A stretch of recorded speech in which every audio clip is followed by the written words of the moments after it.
Wars are remembered for the bodies they bury, but no one speaks of the daughters and sons caught between bullets and bloodlines. Hi guys, before we start, please can you subscribe to help the channel grow? Thank you. Now let's continue. Miley Leon never asked to be born into a feud older than her own name, yet fate carved her story into the war itself. The day she fell for Mason Dream, the heir she was sworn to destroy. Before that night, her world had already been mapped out by other hands. She belonged to the Leons, a family whose name was spoken in backrooms with respect or fear, but never love. The Leon mansion was a fortress disguised as home. The air always carried the metallic sting of gun oil and expensive whiskey. The walls were decorated with reminders of power, faded photographs of men who had ruled before her father, trophies that were less about achievement and more about conquest. She grew up in those halls, watching men kiss her father's ring, watching them swear oaths they would later die keeping. Her father, Don Alessandro Leon, ruled not with words but with presence. He was a man carved from silence, his face unreadable except when rage flashed like lightning in his eyes. To his men, he was law. To his children, he was destiny. But to Miley, he was the weight that pressed against her chest every time she tried to breathe freely. She learned early that obedience kept her alive. Her brothers obeyed out of pride, her cousins out of ambition, but Miley obeyed because she knew the cost of disobedience. A cousin once dared to ask why the dreams mattered so much, dared to question why their families spilled blood endlessly. He disappeared within a week, and no one mentioned his name again. Miley understood then that silence was survival, and yet silence had a way of breeding rebellion inside her. When she was a child, she had asked her mother if there was such a thing as peace. Her mother had only smiled sadly and told her not to ask questions that could kill her. That smile haunted Miley more than any warning. Years later, it was still the only answer she had. She often wondered if she was cursed, because unlike her family, she could not find satisfaction in revenge. She saw the bruises on the men who returned from business, saw the empty chairs at family dinners, and thought, not of victory, but of waste. She carried those thoughts quietly, tucking them behind practiced smiles, but they lingered, restless, waiting. And then came a night of the gala.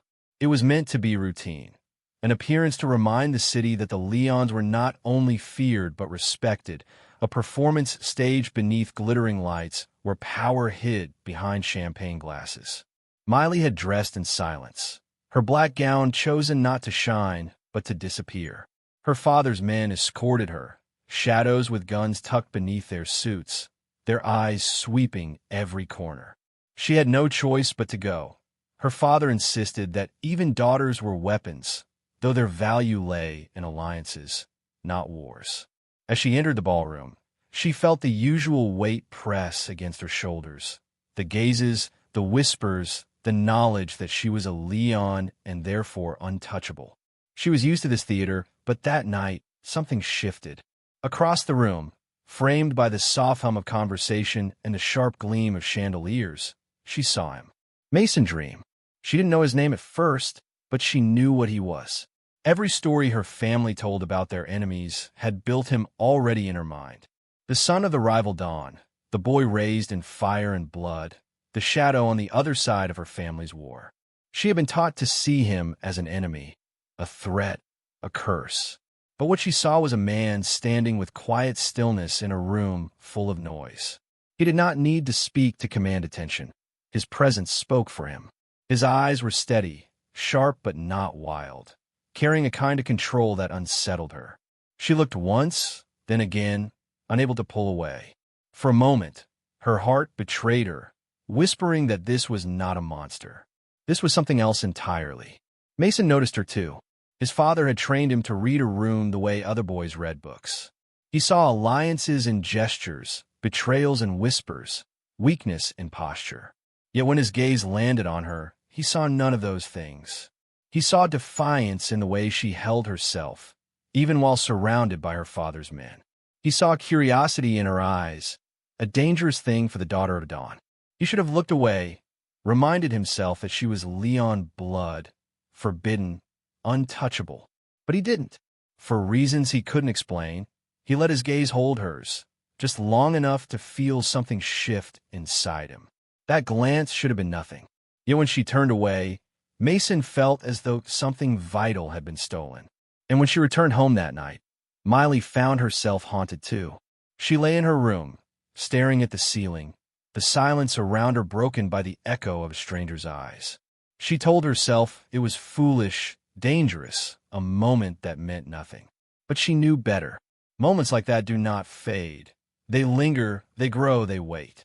And so, without a word spoken, without a touch shared, a seed was planted that night.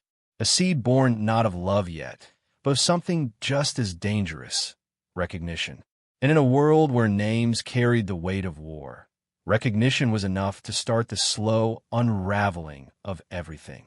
The first glance should have been the last, but fate rarely listens to reason. After the gala, Miley Leon tried to bury the memory of Mason Dream beneath her father's rules. She told herself it was a mistake, just a shadow across the room, a meaningless accident. Yet the thought of him returned in quiet moments, uninvited and stubborn. She noticed it in the stillness before sleep, in the quiet at breakfast, even in the cold silence of her father's study. It was as though her heart had seen something her mind refused to name, and the more she fought it, the louder it became. Mason felt it too. His life was a strict rhythm, built on schedules, business, and orders he didn't have the luxury to refuse. But the memory of her eyes unsettled his discipline. He had faced men with guns, had heard threats whispered into his ear, but nothing had left him more restless than the silent defiance he had seen in her. He caught himself replaying that moment, cursing himself for it, and yet unable to stop. The city was wide, but in a place where both families ruled different halves, their paths were bound to cross again. And it happened sooner than either expected. Weeks later, Miley found herself in a part of the city her father forbade. She had convinced her guards it was a shopping trip, a harmless outing, but her driver knew better than to question her. The Leon name opened doors, and fear kept them from closing. She wandered through the streets, drawn by curiosity more than rebellion, wanting for once to breathe without soldiers at her shoulder. But freedom has a cost. She didn't notice the black sedan until it was too late. Rival soldiers, men not of her family, but not dreams either, closed in with greedy eyes. Kidnapping a Leon daughter would mean ransom, leverage, maybe even a seat at the table of power. Miley felt the trap close around her. For the first time, she realized how fragile her safety truly was. And then came the sound of footsteps, steady, deliberate, cutting through the tension. Mason Dream.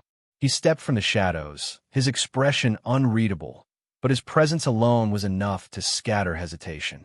The men faltered, unsure if they were ready to make an enemy of both Leon's and Dream's in the same breath. Mason's gaze flicked to Miley, and in that instant, she saw something dangerous. He wasn't here on accident. He had been watching. Whether it was fate or something darker, she couldn't tell. He didn't draw a weapon. He didn't need to. His words carried the kind of weight only a dream heir could possess. She's not yours to touch. The men hesitated, cursed under their breath, and disappeared as quickly as they had come. Miley stood frozen, her heart pounding louder than the silence they left behind. She should have run. She should have turned away without a word, gone home, and buried this moment like she tried to bury the last. But her feet betrayed her, just as her heart had weeks before. "Why?" she whispered, the word escaping before she could stop it. Mason tilted his head slightly, a faint shadow of a smirk on his lips, though his eyes remained serious. "Because there are rules in this city," he said. "Even enemies have lines they don't cross." She wanted to believe him, but she saw the truth flicker beneath his words. He hadn't saved her because of rules. He had saved her because of something neither of them dared name. It should have ended there, but something unspoken lingered. Neither walked away. The silence between them thickened, charged, dangerous. "You shouldn't be here," Mason said finally, his voice low, as though he carried the weight of her safety more than his own. Miley's lips curved into a bitter smile. "Neither should you." And in that quiet exchange, a boundary broke. They were no longer shadows passing in a crowd. They were something else. Two souls standing on the edge of a war, daring to look at each other. That night marked the beginning of their descent. What started as glances turned into stolen moments, brief meetings hidden in the folds of the city. A bookstore at the edge of neutral territory. An empty church where candles burned low. A corner cafe no soldier thought to watch. They didn't speak of love. Love was a word too fragile for their world, but their silences said enough. Mason listened to the way her laughter cracked through her caution, and Miley memorized the weight of his voice when he let the hardness slip from it. Each meeting was a gamble, each word a blade. Yet they kept returning, as though pulled by something older than hate, older than bloodlines. Still, danger shadowed them. Every time Miley returned home, she felt the eyes of her father's men linger too long. Every time Mason sat at his father's table, he wondered if his thoughts were written across his face. It was only a matter of time before someone noticed. And notice they did. A Leon soldier, loyal, ambitious, desperate to prove himself, spotted Miley leaving the wrong side of the city one evening. He didn't confront her. He didn't need to. He simply watched, waited, and carried what he saw back to the dawn. That seed of suspicion would soon grow into a storm. But for now, Miley and Mason lived in the fragile space between secrecy and discovery, unaware that the walls were already closing in. The Leon estate had rules carved sharper than stone. One of them was unspoken, but never broken. You don't wander after dark. The halls were patrolled, shadows doubled as spies, and silence was enforced with the kind of fear that kept even servants awake at night. Yet, on a night when the crickets sang louder than the guards' boots, Miley found herself slipping past the courtyard gates, her hood pulled low. She wasn't running from home. She was running from herself, from the memory of Mason's voice, the look in his eyes when he caught her hand, the dangerous calm that lived in him when everyone else carried storms. The feud had written him as a villain in her blood, but every stolen glance suggested something far more complicated, something that felt like truth. And truth was more dangerous than bullets. The town was quieter after midnight. Market stalls shuttered, stray cats prowling, oil lamps flickering in the narrow streets. She walked fast, pretending she had somewhere to be, but every step carried her toward the only place she swore she'd avoid. The broken bridge by the river, the same one where her eyes had met his only days ago. She told herself it was coincidence, that her feet had betrayed her heart. But when she reached the cracked stones, she wasn't surprised to see him leaning against the railing, cigarette glowing in the dark like a star swallowed whole. "You shouldn't be here," Mason said, voice low, steady. No shock in his tone. He'd been waiting. Miley folded her arms, though her pulse was anything but calm. "Neither should you." He flicked ash into the water, watching it float before the river swallowed it. "Maybe that's why I'm here. Because I'm not supposed to be." The words landed heavy, reckless, the kind of honesty that belonged to people who knew danger too well to fear it. Miley wanted to answer, to cut through the silence before it swallowed her whole, but the night betrayed them. A car engine roared in the distance, headlights sweeping across the far side of the river. Mason moved instantly, pulling her into the shadows, the warmth of his hand on her wrist burning more than the fear that gripped her. She pressed her back against the stone wall, breath caught. The car slowed near the bridge, two men stepping out, Leon's armed, eyes sharp. They lit cigarettes, muttering about a shipment gone missing, their voices drifting through the night. One of them mentioned the dreams by name, his tone dripping with hate. Miley froze. If they looked up, if they saw her this close to Mason, there would be no questions, only bullets. She dared not breathe, but Mason's hand tightened around hers, grounding her in the madness. For a moment, fear and safety lived in the same heartbeat. When the men finally left, laughter fading into the engine's growl, she let out the breath she didn't know she'd been holding. Mason didn't move his hand, and she didn't ask him to. "You're playing with fire," she whispered. He leaned closer, the night swallowing his words so only she could hear. "So are you. But I think you already knew that." For a heartbeat, the world shrank to just them, the river, The smoke, the pull between bloodlines that hated each other, and the undeniable truth pulling them closer. Miley should have walked away. She should have run before the danger could stain her name. But when Mason's eyes caught hers in the dark, she knew she wasn't running anymore. The following days blurred into stolen seconds. Glimpses at crowded markets, brushes of hands in alleyways, brief words exchanged like contraband. They never spoke of what it meant, never dared to give it a name, but both knew this was more than rebellion. It was gravity, inescapable, merciless, and utterly forbidden. Still, the world outside did not sleep. Rumors of betrayal spread through the Leon estate. Whispers of spies, of shipments gone missing, of dream hands reaching too far into Leon territory. Miley's father grew restless, paranoia sharpening his voice, orders spilling faster than the men could carry them. One evening, during dinner, his words cut sharper than the knife in his hand. The dreams think we are blind. They think they can steal from me without consequence. But blood answers to blood, and I will have their heir's head before the month ends. Miley's stomach twisted, every bite turning to ash. Her father's soldiers cheered, their voices a chorus of loyalty. But all she heard was Mason's laugh by the river, the steadiness in his eyes when danger closed in, the fire she was already burning in. And for the first time in her life, she realized she wasn't afraid of her father's wrath. She was afraid of what would happen when secrets could no longer be hidden. That night, she didn't sleep.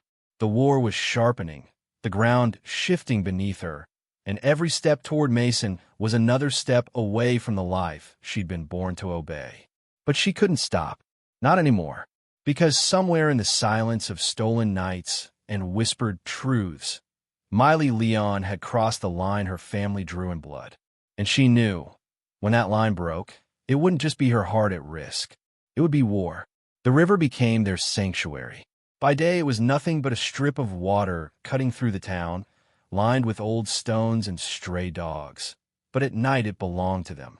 Mason always arrived first, leaning against the broken railing as though the river itself had sworn to guard their secret.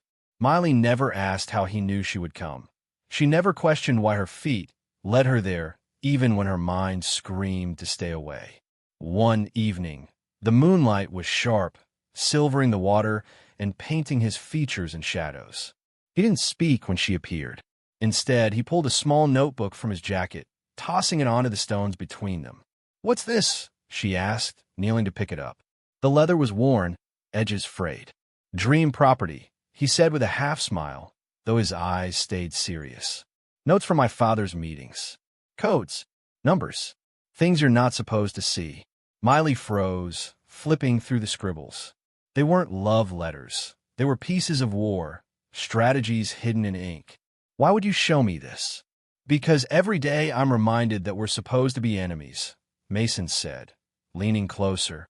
"And every day I trust you more than half the men who were my family's name." The words hit her harder than any confession of love could have. Trust was rarer than affection in their world. It was a currency heavier than gold, sharper than steel. For a moment, she felt the weight of it pressing against her chest. "You shouldn't," she whispered, closing the book as though the pages themselves could burn them alive. "If your father knew, he'd kill me." Mason finished for her, his voice calm. "But that's the point, Miley. I'd rather die knowing I chose you than live chained to a war I never asked for." She wanted to argue, to tell him his words were reckless, that their story could never end the way he imagined. But when he reached for her hand, pulling it to his chest so she could feel the steady beat of his heart, the silence between them carried an answer she couldn't deny. From that night on, their meetings grew longer. They spoke of everything but the war, books they'd stolen from their father's libraries, memories of childhoods shaped by shadows, the tiny dreams they weren't supposed to have. Mason confessed he'd once wanted to be a painter. Miley admitted she wrote letters she never sent, words sealed in a box under her bed. They laughed quietly, as though laughter itself was rebellion. But the world around them was shifting. At the Leon estate, soldiers came and went with sharper urgency. Her father barked orders late into the night, his face carved with suspicion. At the Dream household, Mason noticed the same. Guards doubled, whispers grew. Both families were tightening their grip, as though sensing a storm they couldn't yet name. One night, after slipping past the estate gates, Miley nearly ran into one of her father's lieutenants. He caught her wrist, eyes narrowing at her cloak. "Where are you going at this hour?" he asked, suspicion dripping like poison. Miley forced her voice into steadiness. "To the chapel. My mother couldn't sleep. She asked for a candle." The lie slid off her tongue with the ease of survival. The man stared a beat too long before releasing her. "Be quick, and tell your father you're not invisible." Her heart pounded long after she left him behind. When she reached the river, Mason saw the fear still etched into her face. "They're watching you," he murmured. "They always are," she answered, forcing a bitter smile. He reached for her, brushing his thumb across her cheek as though to erase the weight of her world. "Then let them watch the shadows.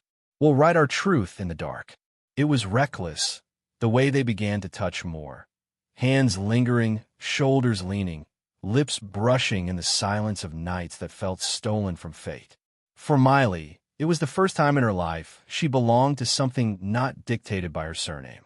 For Mason, it was freedom painted in the shape of her face. Yet every moment carried a shadow. Once, as they sat on the river's edge, Mason stilled, his eyes narrowing toward the far bank. A figure disappeared into the trees, too quick to name, too quiet to be chance. Miley turned, panic rising, but Mason gripped her hand. "Don't look back," he whispered. She obeyed, though fear twisted her stomach. Were they already discovered? Was this love, or whatever fragile thing they had, already slipping into the hands of spies? Still, she returned the next night, and the one after, because the fear didn't outweigh the pull between them, and the danger only deepened the fire in her chest. On their final night before the storm would break, Mason kissed her fully for the first time. No hesitation, no fear, just the raw truth of everything they had been running from. The world could burn, and in that moment, neither would have cared. But as they pulled apart, both heard it, the distant crunch of boots on stone, voices carried by the wind. Not one, not two, an entire patrol. Mason's jaw tightened. They're closing in. Miley's breath caught, her hand trembling in his. And for the first time since their secret began, the river no longer felt like sanctuary. It felt like a trap. The sound of boots on stone wasn't like thunder. It was sharper, steadier, each step deliberate, trained. Mason knew it instantly. Not drunks wandering the night. Not merchants cutting home late. Soldiers. And too many of them. Miley froze, her hand caught in his, her eyes wide in the moonlight. "They're coming this way." He tugged her down from the bridge, pulling her into the shadows under its arch. The air smelled of wet stone and river weeds, damp and suffocating. They crouched low, breath shallow, as the first lantern glow spilled across the path above them. "Check the bridge," a voice ordered, deep clipped, too familiar. Miley's blood chilled. It was Victor, her father's most loyal hound, the man who trained her brothers to shoot before they could read. If anyone caught her here, there would be no second chances. Two soldiers walked onto the bridge, boots scraping, rifles slung. They swept the lanterns across the railings, the broken stones, the water. Mason pressed Miley closer against the wall, his arm around her shoulders, his body shielding hers. Her pulse hammered against him, and for the first time, he wasn't sure if he could get her out. "Nothing here," one soldier muttered. "Then keep looking," Victor snapped. "The dreams have been moving through this sector. Orders are clear. No one walks past this bridge unseen." The soldiers lingered. One leaned on the railing, spitting into the water, his lantern swinging low. The beam slid across the river, then caught on the arch, just inches from where Mason and Miley pressed themselves against the stone. Mason held his breath. Miley's nails dug into his sleeve, her body rigid. If the lantern tilted just slightly more. "Come on," the second soldier said, impatient. "It's freezing. If there's anyone out here, they're long gone." The first muttered, cursed under his breath, then pushed off the railing. Their boots retreated, lantern glow pulling away. But Victor's voice lingered, hard as steel. "Search the south banks. The Leon girl's been sneaking out at night. If she's caught near dream territory, her father will want answers. Miley's blood turned to ice. She bit her lip hard enough to taste copper, fighting the urge to gasp. They knew. Maybe not everything, but enough to cast shadows where she stood. When the soldiers finally moved out of earshot, Mason didn't let go. He kept her in his arms, eyes fixed on the dark path above them. "They're watching you," he said, his voice low, unshaken. "They'll kill you if they find us," she whispered back, breath trembling. He finally looked down at her, and there was no fear in his face, only resolve, carved sharper than any blade. "Then we don't let them." They stayed hidden until the night fell silent again, the echo of boots swallowed by distance. Only then did Mason guide her away from the bridge, leading her through back streets he knew better than his own scars. They didn't speak until the Leon estate's walls loomed in the distance. "This can't go on," Miley whispered, her hood pulled tight. He stopped, turning to her under the flicker of a lone street lamp. "Then tell me to stop. Tell me this isn't worth it." The words burned on her tongue, but none came out. Because the truth sat heavy between them, she couldn't. Instead, she reached for his hand, just for a second, before vanishing through the gates. That night, sleep never touched her. Her father paced the halls below, barking at his men, demanding reports. Twice she heard him call her name, his tone sharp with suspicion. She feigned sleep when he opened her door, his eyes scanning the room like a hawk searching for prey. When he left, her body shook with the weight of what could no longer be hidden. For Mason, the night was no kinder. His father's counsel raged on in the study, voices rising, tempers flaring. The dreams had lost ground in the past week. Shipments intercepted, allies swayed. Mason sat in the dark, his father's words hammering into him. The Leons will break. Will force them to their knees. And their daughter will make her regret she was ever born under their name. He didn't show his anger. Not then. He saved it for the river, where Miley's hand steadied him against a world that wanted to tear them apart. But now, after nearly being caught, after hearing their names tangled in the mouths of soldiers and fathers alike, the river no longer felt untouchable. It felt like a fuse burning down to its last inch. The next night, Miley hesitated before leaving her room. She pressed her ear to the door, listening for guards. Silence. Still, she wrapped her cloak tighter, whispering a prayer she wasn't sure reached any god who cared. When she reached the river, Mason was already waiting, but his face was harder, eyes shadowed. "They know about you," he said before she could speak. "They're hunting you." "And you," she countered, her voice sharper than she meant. "You think the Leons don't suspect you?" "Last night, Victor said the dreams have been moving here. They're watching both of us." He stepped closer, close enough she could see the worry crack beneath his calm. "Then we decide, do we keep running to each other, or do we let them chain us into their war?" Miley swallowed, throat dry. The night air felt heavier than ever, pressing down with a choice neither of them was ready to make. Because the truth wasn't just in their hands anymore.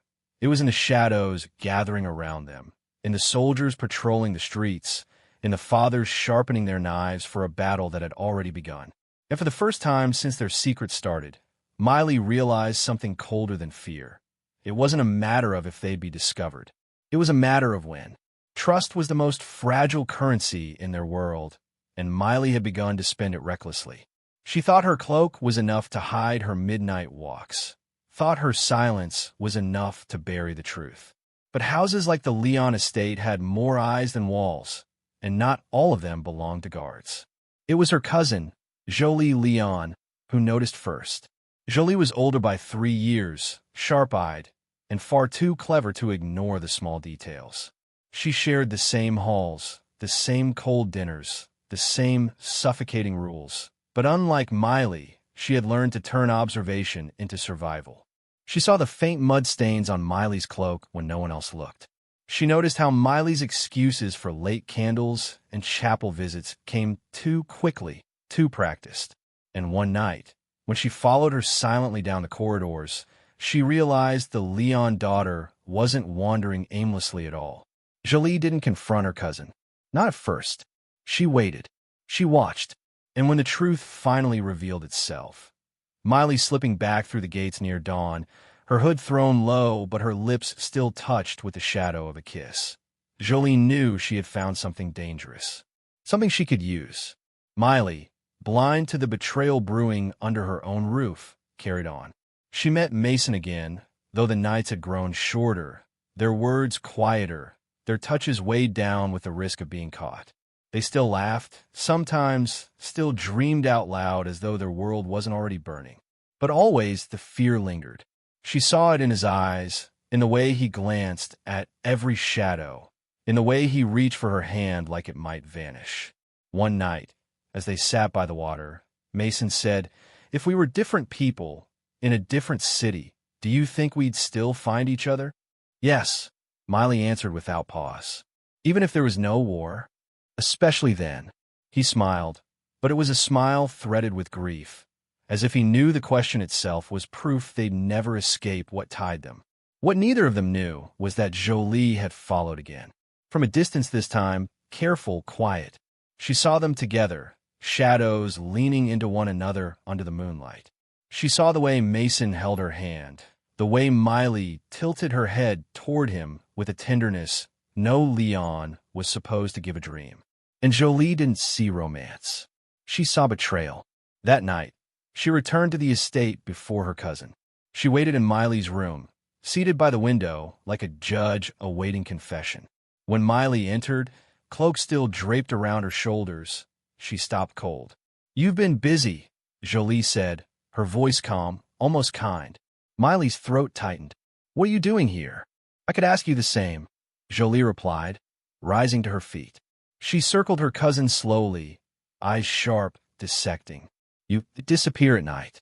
You return with mud on your shoes and lies on your tongue. Do you think no one notices?" Miley tried to steady her breath, but silence was its own answer.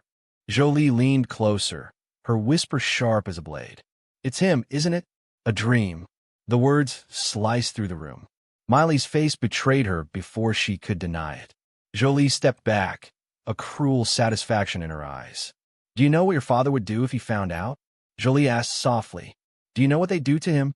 "Stop," Miley whispered, voice breaking. But Jolie wasn't finished. "You put all of us at risk. Every Leon under this roof. Your weakness could destroy us." Miley's eyes flashed with sudden defiance. "It's not weakness to care for someone. It is when that someone is your enemy." Jolie's words landed with finality, like a verdict delivered. She moved toward the door, pausing only once. "You should pray I decide to keep this secret, cousin, because if I don't, you won't live long enough to regret it." The door closed, and Miley collapsed onto the bed, her hands shaking. For the first time, she realized the walls were closing in faster than she imagined. It wasn't just soldiers or fathers anymore. It was blood. Her own blood. The following days were unbearable. Jolie said nothing, but her silence was worse than accusations. She watched Miley across the dinner table, her eyes sharp, her smirk faint. Every glance felt like a noose tightening, every smile like a threat. Miley didn't tell Mason. She couldn't. To say it out loud would make it real, and she clung to the fragile hope that Jolie's silence meant safety. But hope was thin in their world, and silence was rarely mercy. Because Jolie had already gone to Victor. Not directly. Jolie was smarter than that. She whispered enough to plant suspicion, enough to nudge a watchful eye closer to Miley's steps. And Victor, ever the loyal hound, began to sharpen his gaze on the Leon daughter. Miley felt it. The way guards lingered near her longer than usual, the way footsteps followed her through the halls. She forced herself to act normal, but paranoia clung to her. Each night, she still slipped out to the river. Each night, Mason still waited, but the shadows felt heavier, the risk sharper. And though she tried to hide it, Mason saw the fear etched into her. "What aren't you telling me?" he asked one night, his voice steady but searching. She hesitated, staring at the dark water as though it could swallow her words. "Just walls have ears. More than I thought." He studied her, his silence deeper than any question. Then he touched her hand gently. "Then we don't give them anything to hear." But neither of them knew that the betrayal had already been set in motion. that someone within her own family had chosen silence not as protection, but as the sharpest blade of all. And the blade was already descending. The rain had stopped hours ago, but the streets still glistened as though they remembered the storm. Miley sat by her bedroom window, staring at the Leon gates, her fingers pressed against the cold glass. Every night, she found herself doing the same thing, listening, waiting, watching for the shadow that meant Mason was close. She didn't even know when she had grown addicted to the danger, only that her heart beat differently when he was near. But tonight, her father's men lingered longer than usual by the gates. She noticed their glances, the restless way they shifted their rifles from one shoulder to the other. And somewhere in the dark, she swore she saw Victor. He had a way of making himself part of the shadows, like he wanted her to know he was watching without ever stepping fully into the light. Miley turned from the window, trying to ignore it. She had promised herself not to let paranoia consume her, but Mason was worth every risk. He always was, and tonight, she needed him more than ever. Down in the Leon study, Victor poured himself a glass of whiskey he didn't need. His father had ordered him to keep an eye on the dream girl weeks ago, but Victor needed no command to obey. He had already suspected something, and now he was certain. The way Miley disappeared at night, the way her phone was never left unattended, the small tremors in her voice when she excused herself from family dinners, it was all there. And every detail only confirmed what Jolie had whispered to him when no one else was listening. "She's slipping," Jolie had said. "Your little sister isn't as innocent as she pretends to be." At first, he dismissed it as jealousy, a cousin's venom meant to poison the family. But then Jolie gave him more. A time, a place, a glimpse of the truth. Victor had followed Miley once, weeks ago, but all he saw was her standing by the old fountain, waiting. She never met anyone that night. Still, Victor's instincts told him that if he waited long enough, if he pressed the right spots, the cracks would show.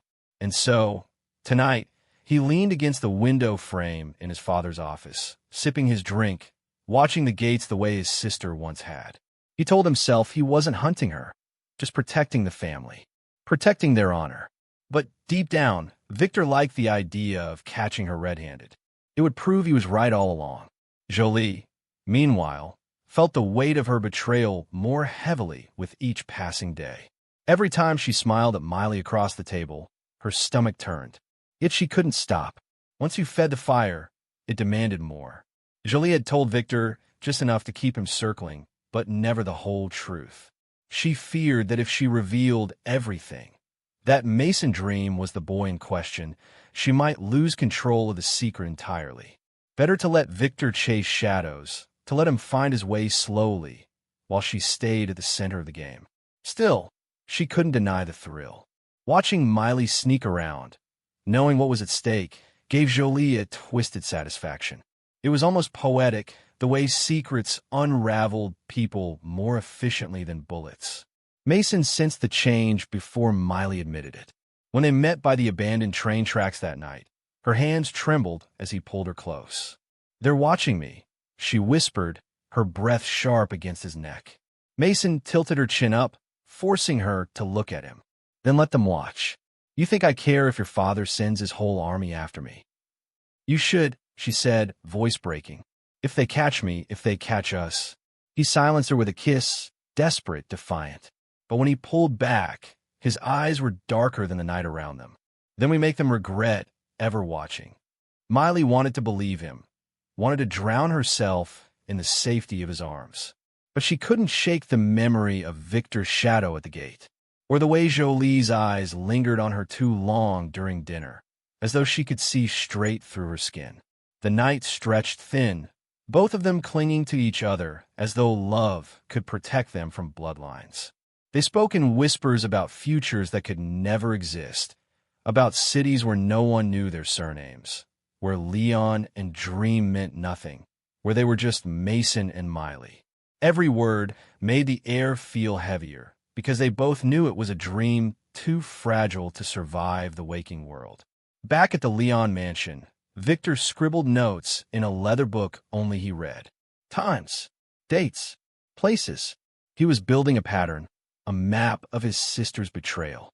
Tonight, he almost followed her again, but something told him to wait. A predator doesn't chase too soon.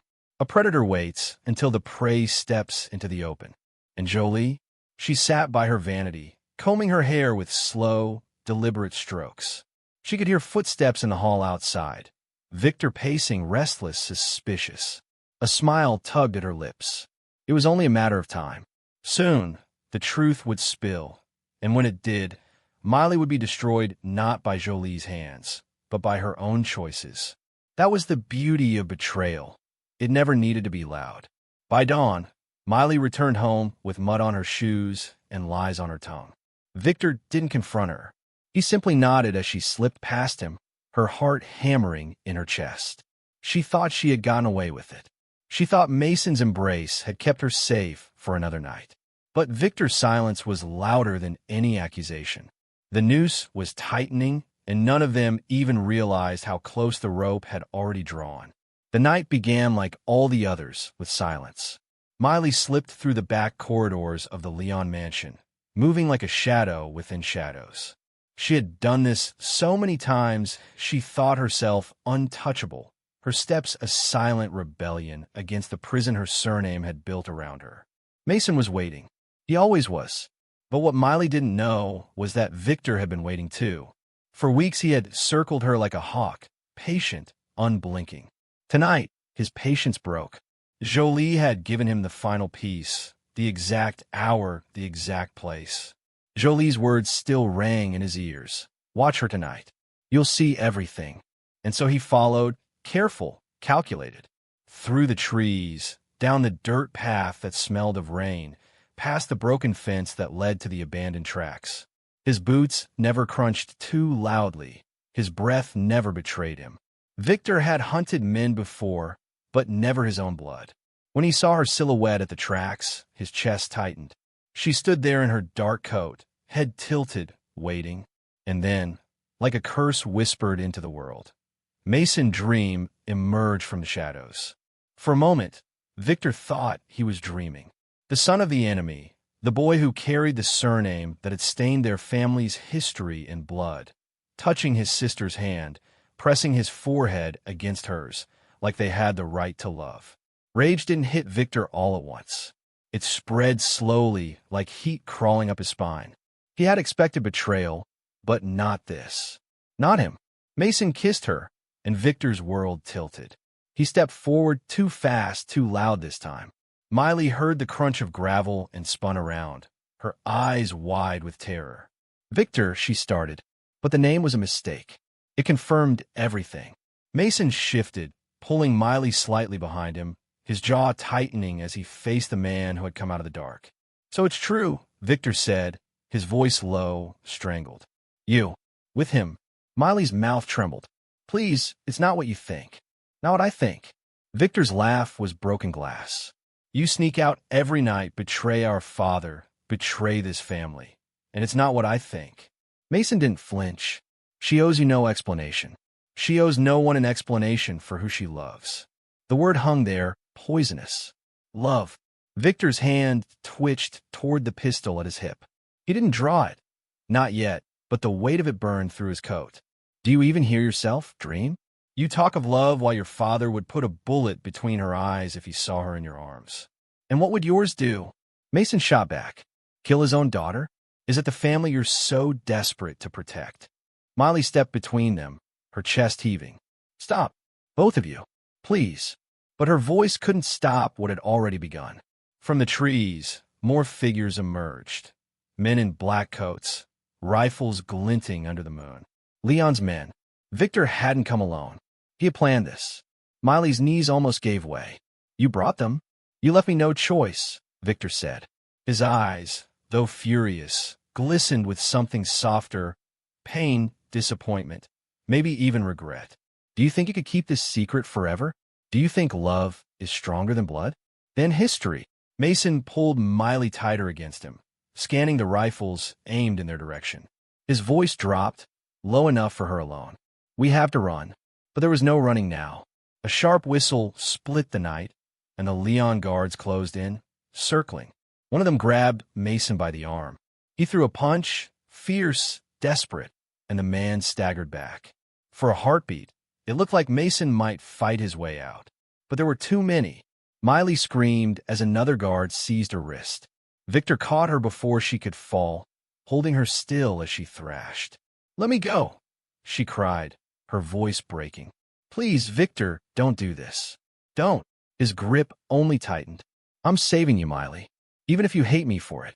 By the time they dragged her back to the mansion, the night had swallowed her sobs. Mason had been left behind, beaten but breathing, his eyes burning as he watched her taken away. He didn't shout. He didn't beg. He only stared at her, silent promise in his gaze. This isn't over. Inside the Leon mansion, the air was suffocating. Her father sat in his high-backed chair, the firelight carving shadows across his face. He didn't rise when they forced Miley to kneel before him. He only stared, his silence heavier than any scream. Finally, he spoke. "Is it true?" Miley's throat burned. She wanted to lie, to twist the truth into something survivable. But Mason's face rose in her mind, his defiance, his love. She couldn't deny him. "Yes," she whispered. The crack of glass shattered the silence. Her father's glass of wine flung across the room. His voice thundered after it. "You shamed this family. After everything we've bled to keep you safe, you crawl into the arms of a dream? The son of the man who ruined us." Tears blurred her vision, but her voice steadied. "He didn't ruin us. You did. With your hatred. With your war." The room went still. Even Victor flinched at her words. Her father's face hardened, his jaw like stone. "You are no daughter of mine tonight." He turned to the guards. "Lock her away until I decide her punishment." Miley's scream tore through the hall as rough hands dragged her toward the cellars. Her last glimpse was of Victor, standing frozen, his eyes dark but unreadable. He had exposed her, but something in his face told her he hadn't expected it to go this far. And in another mansion across the city, Mason stood before his father, battered and bloodied. The older dream looked at him, unimpressed. "Leon's girl?" he asked. Mason said nothing. His silence was confession enough. His father leaned back, a cruel smile pulling at his lips. "So be it. If Leon wants to play with fire, we'll burn his house down." And just like that, war was no longer a possibility. It was a promise. The cellar was colder than the night outside. Miley sat on the stone floor, her wrists bound, her cheek pressed against damp concrete. The silence was broken only by the drip of water leaking somewhere in the darkness. Her father hadn't spoken to her again since the judgment. He didn't need to. His silence had been enough to carve itself into her chest like a scar. She could still see Victor's face when the guards dragged her away. Hard, unreadable, but not victorious. He had won nothing by exposing her. If anything, he had lost something too, though Miley couldn't yet name what. The door groaned open, and footsteps echoed. She tensed, bracing for guards, for her father, for punishment. Instead, it was Jolie. Her cousin stepped into the cell, torchlight catching the cruel curve of her mouth. "You should have known it would end like this," she said softly, almost gently. "Did you really think you could love him and walk free?" Miley's throat tightened. "It was you." Jolie tilted her head. "Me? You told Victor. You poisoned him against me." Jolie crouched, close enough that Miley could see the faint smile tugging her lips. "I didn't need to poison him. You poisoned yourself the moment you let a dream touch you.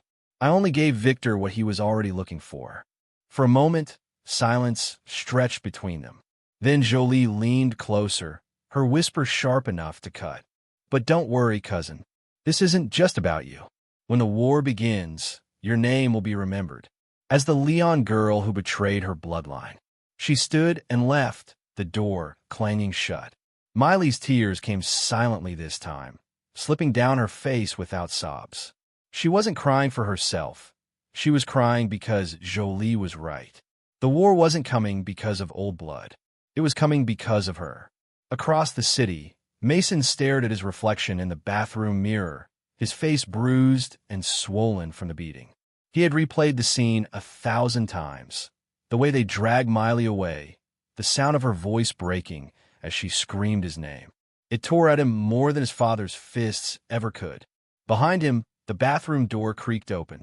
His father entered, flanked by men dressed for war. "You shamed this family," the elder Dream said coldly. "But perhaps your foolishness has a use after all. Leon thinks he can hide behind his walls, behind his daughter. He doesn't realize he's handed us the excuse we needed." Mason turned, fists clenching. "She isn't an excuse." His father's lips curled. "No, she's a weakness, and Leon will bleed for it." Mason wanted to shout, to throw himself at his father, to break something. But rage wouldn't save her. Only action would. So he kept silent, his mind racing with plans he hadn't dared to voice. That night, as the Dreams gathered their weapons, Mason slipped into his room and opened the drawer beneath his bed. Inside was a map of the Leon estate, stolen years ago from a careless soldier. His fingers traced the path through the eastern walls, where the guards rotated slower and the ground dipped toward the cellars. If he moved carefully, if he struck fast, he could reach her. Free her before his father's war began. Before blood washed both families clean of reason. He knew it was madness. But he also knew he couldn't let her rot in that cellar another night. Back in the Leon mansion, Victor sat alone in his room, staring at the ceiling. He had thought exposing Miley would end his torment, that it would make him the hero of the family again. But instead, the house felt colder, the halls emptier. He could still hear her scream in his head. He poured another glass of whiskey and swallowed hard. He told himself he had done it for the family, for their father, for their honor. But deep down, he wondered if he had done it only for himself. And if so, what had he gained? His father's approval was brief, almost indifferent. Jolie's satisfaction was hollow. And Miley's eyes, the betrayal in them, burned worse than any wound. For the first time in years, Victor felt the faint sting of shame. Meanwhile, Jolie watched from her balcony, the city below humming with unrest. She had won, but the victory was bitter. Seeing Miley broken in the cellar hadn't brought the joy she expected. Instead, it left her restless. Perhaps she hadn't realized that destruction was lonely, even when it was sweet. But she shoved the thought away. Regret had no place in her heart. Not now. The Leon patriarch met with his men that night, laying out battle lines with maps and markers. His voice was steady, commanding, but his hand trembled once when he pointed toward the Dream territory. "We end them before they end us," he declared. The room erupted in nods, in vows of loyalty, in the metallic scrape of weapons prepared. Miley sat in the cellar, counting the drips of water, whispering Mason's name like a prayer. She didn't know if he had survived, if he was still free, if he even dared think of her now that the walls were closing in. But she knew one thing. She would rather die by his side than live locked in her father's shadow. And Mason, at that same hour, whispered her name as he strapped a pistol to his side and studied the map one last time. The city was holding its breath, the streets silent, the air charged with the promise of blood. Both families prepared for war, convinced the other had struck first. But Mason knew the truth. The first move wouldn't come from his father, or from Leon. It would come from him. By the time the moon climbed high above the rooftops, Mason had already slipped into the night, his shadow swallowed by the trees. He wasn't carrying the Dream name anymore. He wasn't carrying his father's war. He was carrying only one thing, her. And he would burn every border, every oath, every drop of blood that stood between them. The Leon mansion slept restlessly, its walls thick with secrets. Guards patrolled the corridors, rifles at their sides, their boots heavy on the stone. None of them noticed the shadow slipping through the eastern wall, moving like smoke, silent and merciless. Mason knew the rotation, the blind spots, the rhythm of the night. He had studied it for years, but tonight he moved with a desperation that sharpened every step. He carried only a pistol and a knife, but in his heart he carried fire. He wasn't here as a dream. He wasn't here as an enemy. He was here as a man trying to rip the woman he loved from her cage. The cellar door creaked under his hand. For a moment, he thought the sound would bring the entire house down on him. But silence stretched, unbroken. He slipped inside, closing it behind him. And there she was. Miley sat curled in the corner, her head bowed. When the door opened, she lifted her face, and when she saw him, her tears fell all at once. shattering the wall she had built around her fear. "Mason," she breathed, staggering to her feet, chains clattering around her wrists. He was at her side in seconds, his hands shaking as he cut through the bindings. "I've got you. We're leaving. Tonight." Her arms wrapped around him, clinging like she'd drown if she let go. For one brief, stolen moment, they were just two people in love. No surnames, no wars, no betrayals. Just Mason and Miley. But fate doesn't forgive, and it doesn't wait. The cellar door slammed open, and light poured in. Victor stood in the doorway, gun raised, eyes burning with fury and something deeper. Regret, sorrow, maybe both. Behind him, footsteps thundered. The house was waking. "Mason!" Miley cried, stepping in front of him. Don't shoot. Please, Victor, don't do this." Victor's jaw clenched. "You don't understand. If I let him leave with you, Father will kill us both. You'll destroy everything we've built. Everything you've built is poison," Miley spat. Her voice shook, but her eyes were fire. "This war, this hatred, it's killing us all, and you're too blind to see it." For a moment, Victor's finger wavered on the trigger. He saw his sister not as a traitor, but as the girl who once followed him through gardens, who once believed he was her protector. But then the guards crowded behind him, waiting for a signal, their rifles ready. And Victor knew there was no undoing this. Mason pulled Miley behind him, pistol aimed. "Move, or I swear I'll." A shot rang out. Miley screamed. Mason staggered, dropping to one knee, his pistol clattering across the stone. Blood seeped through his shirt, staining it black. "No!" Miley fell beside him, pressing her hands against the wound as tears streamed down her face. "Stay with me. Please, stay with me." Mason's hand found hers, weak but steady. His voice was a whisper, rough and pained. "Run. I'm not leaving you. Run, Miley. If you love me, go." But the guards surged forward, dragging her away from him as she thrashed and screamed. Victor watched, his face pale, his hand trembling. He hadn't fired, but he hadn't stopped it either. And that truth would haunt him more than the blood on the floor. They dragged Mason to the center of the hall, where the Leon patriarch stood waiting. His face was stone, his eyes merciless. "So this is the boy who dared touch my daughter," he said coldly.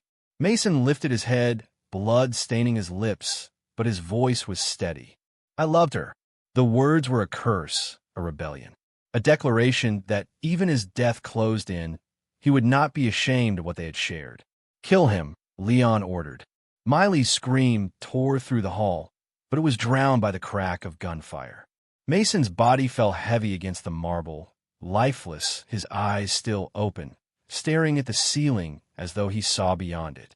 Miley collapsed, her sobs breaking the silence that followed.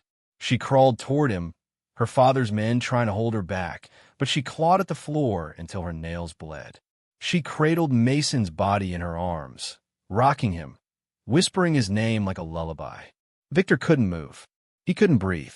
He had wanted to save her, to protect her, but instead he had delivered her into this. His chest burned with guilt, but no words came. Jolie watched from the balcony above, her heart pounding. She had wanted this, hadn't she? To see Miley broken?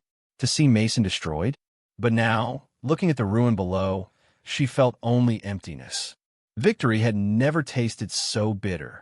The Leon patriarch turned away, his voice cold. "Take her back to the cellar. She will learn obedience, or she will learn silence." But Miley didn't fight this time.